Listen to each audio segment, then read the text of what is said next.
Hello my lovelies, I hope you're all well. Welcome to 2024. Now, as it's January, I thought we might take a look back at the most woke companies of 2023. So I have this article here from Newsweek.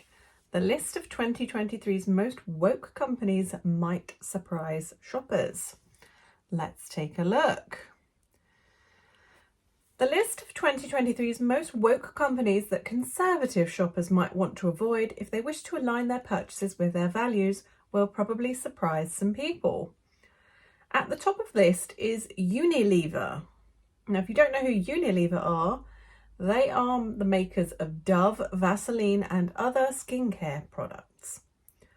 Also, as the owner of ice cream brand Ben & Jerry's, long known for embracing progressive causes.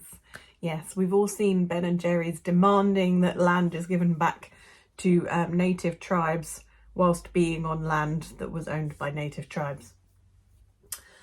Not making the top 10 list at all are some of the brands that dominated news cycles in 2023 for their perceived wokeness, like Disney, Bud Light and Target. I was quite shocked to see that none of these companies were at the in the top 10, because we saw obviously a lot from Bud Light with the Dylan Mulvaney stuff, and Disney, obviously. Yeah. And Target had that big Pride Month issue going on where they were selling tuck-friendly swimwear, and they had a whole line of Pride merchandise directed at children, which got people quite upset.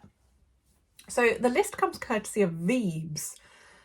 So I hadn't heard about these before, but apparently it's an app which helps consumers make purchases to tailor their purchasing based on brands' social, how woke they are.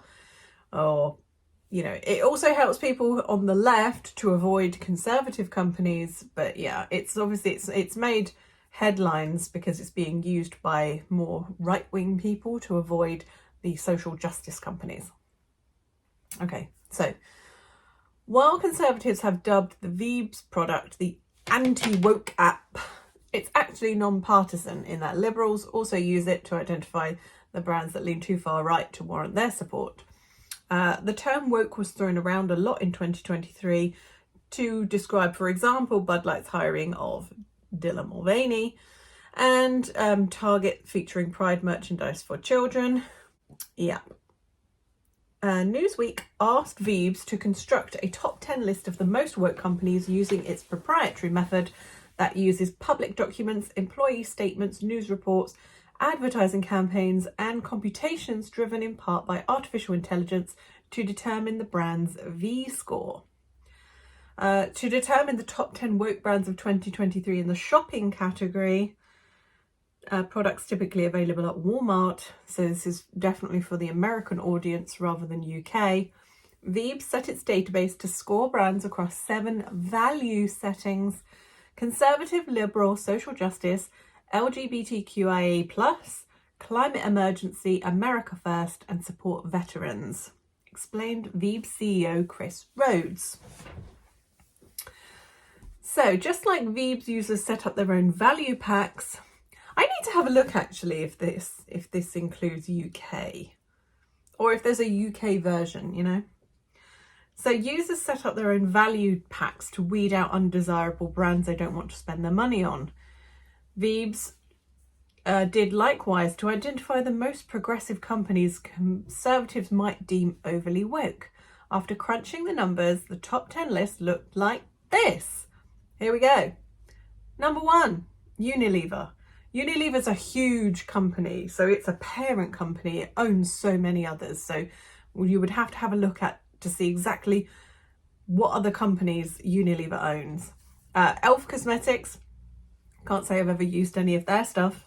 Mars, so don't be eating any of their chocolate. And they also make pedigree dog food. Pernod Ricard, who are an alcohol brand by the looks of it. They make Jameson's whiskey. Campbell's, so that's soups, etc. PepsiCo, obviously we know Pepsi, and they also own Quaker Oats. I mean, oats are no good for you anyway, they're very inflammatory, so avoid. The Hershey Company, it's terrible chocolate anyway. If you can import British chocolate, do it. You won't regret it. Jenny's Splendid Ice Creams, who I've never heard of. Let me know if you've heard of them. Mattel.